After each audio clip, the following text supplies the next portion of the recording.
Hello, welcome to your first video in Algebra 2.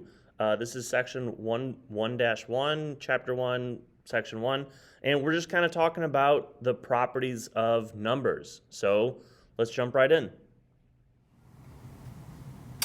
All right, here we go. As I mentioned, this is chapter 1, lesson 1. We are just generally talking about numbers and what those numbers mean and the type of vocabulary that we use. So we're going to go through some of these vocabularies, and we're just going to try to label some of these different numbers. So, for example, we've got our real numbers. That's the word that we use when we're talking about just all numbers. There's no restrictions. So we can use an R for that. Sometimes you'll see it written like this. It's kind of a fancy way to do it. You'll see me do that a lot. It's just a fancier way of writing R. R is going to stand for our real numbers. So we've got a couple of different types of numbers that we're going to be talking about. So obviously we have our real numbers, consists of the following sets of numbers. All numbers are real numbers. So we've got our irrational numbers, numbers in which the decimal form never terminates and does not repeat. Common examples are pi, non-perfect square roots. And this is like when you throw it into a calculator, you're going to get a really long, big, ugly decimal point. Those are irrational numbers.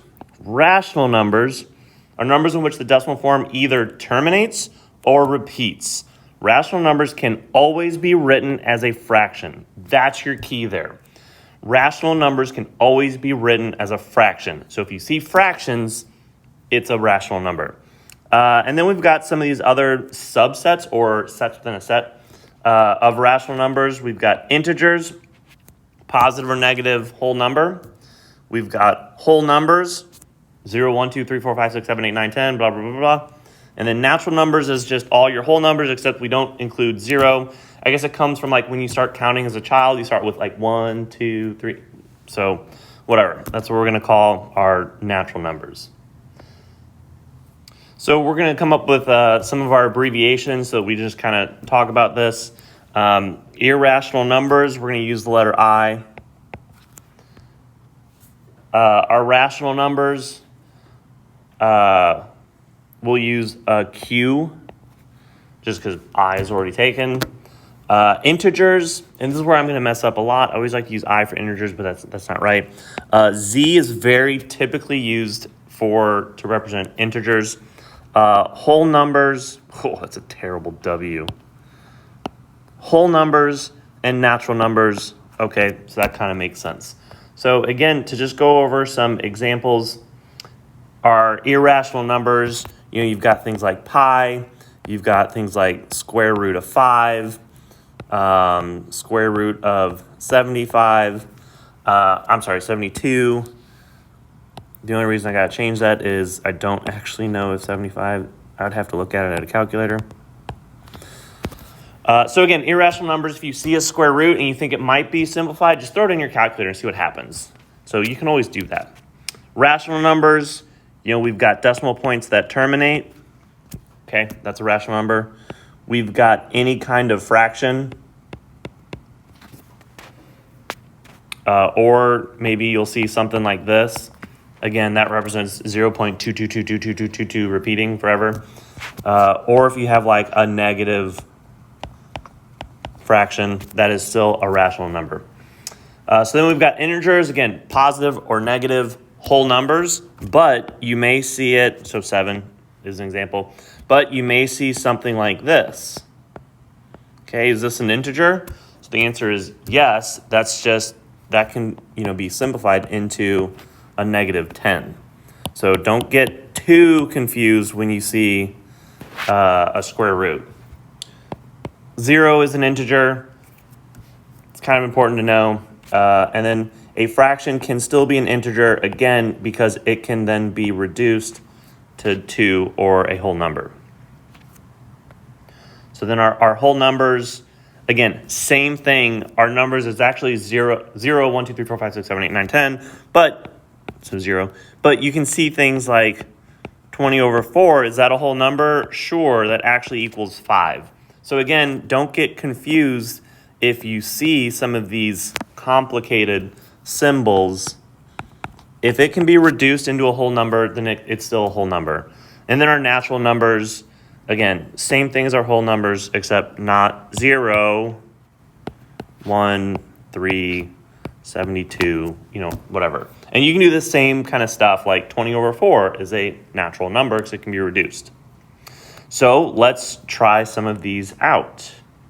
So down here, it's practical, name all the sets which each value belongs to. So, hey, it's a number. We can say that it is a real number. It's a negative 10. So I see a negative sign. So I immediately start thinking of integers. And it's a whole number.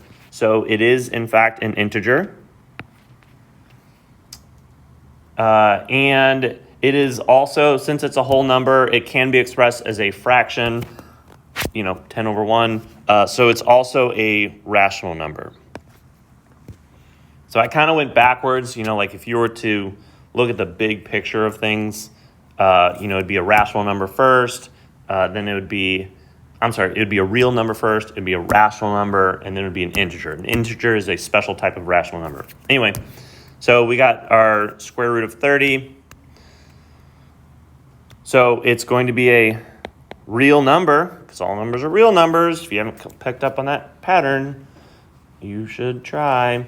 You can throw square root of 30 into a calculator, and you're going to see a really big, nasty decimal point. So it's also an irrational number. You can't express that as a fraction or anything like that. So we got number 3. Hey, look, it's a number, so it's a real number. Again, there's a pattern there. It is a fraction, so therefore we know that it is a rational number. It cannot be expressed as a whole number, so it's not an integer, not a whole number, not a natural number. So that's all it is. Okay, you try the rest of these on your own, and we'll see how it works. All right, we're into properties of real numbers. So this is where the actual algebra starts happening. This is how we can move these different numbers around and not break any mathematical laws.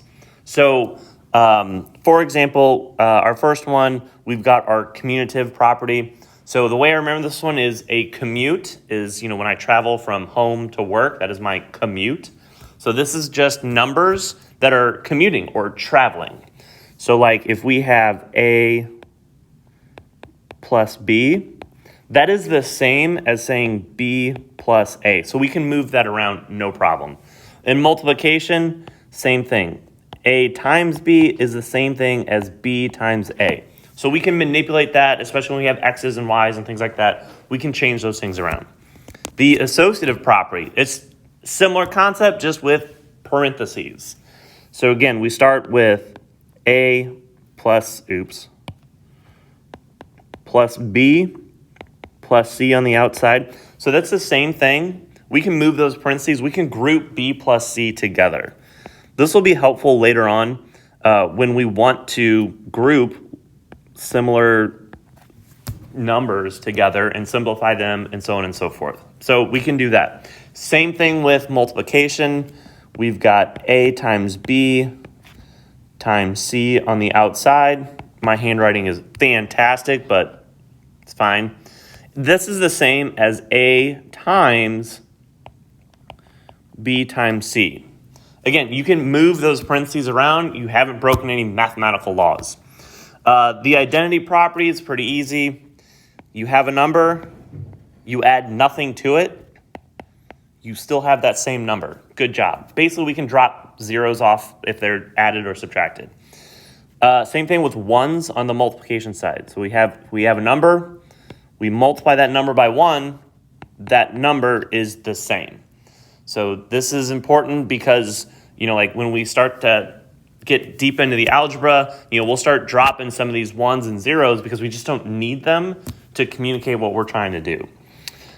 Inverse for addition is we start with a number, we add the opposite of that number, and we get 0. So the inverse of a number, of an addition number, is the negative of it, or whatever you add to it to get 0.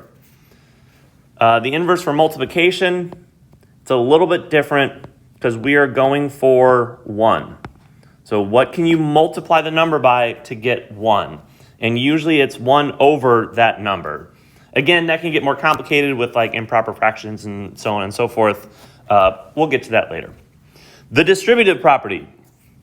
The distributive property.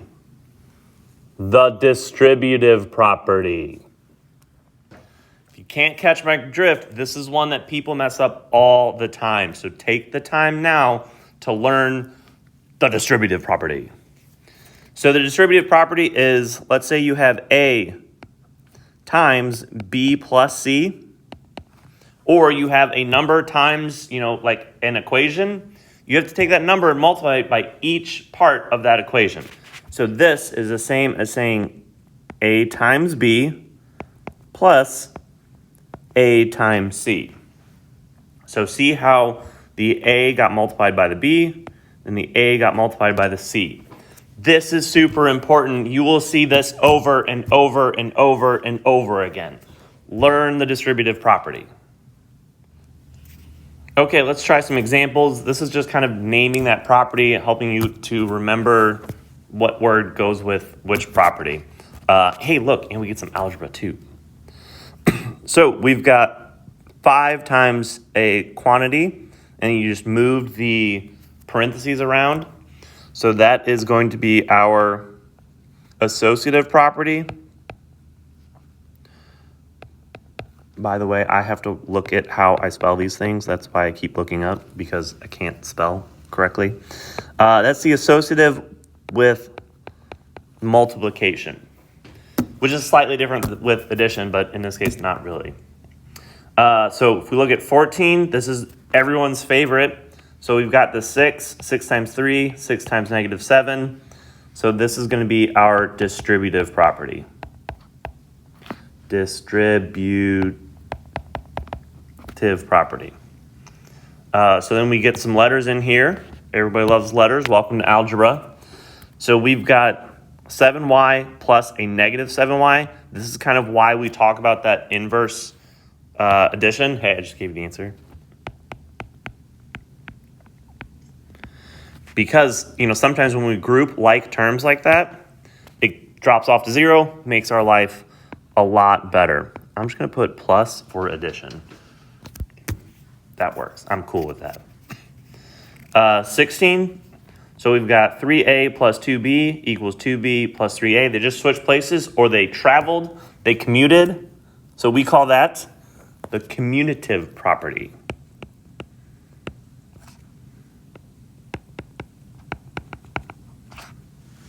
And that one is with addition.